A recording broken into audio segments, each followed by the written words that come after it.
খুব বেশি আচার খেলে হাড় দুর্বল হয়ে যায়, তাই জয়েন্টের ব্যথা হলে চিকিৎসকরা আচার খেতে নিষেধ করেন। 2.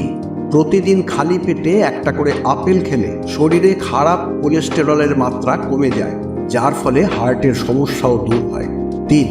কালো দাগ থাকা কলায় সাধারণ কলার চেয়ে বেশি ভিটামিন আই থাকে। 4.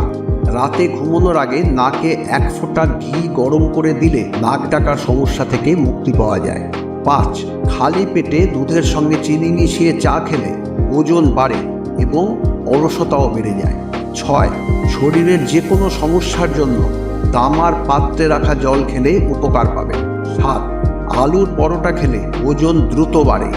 8. লেবু ও আমলকির রস চুলে লাগালে চুল ঝলমলে হয়।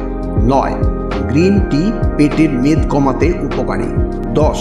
প্রতিদিন 1 টুকরো দারচিনি খেলে রক্ত সঞ্চালন ভালো হয়।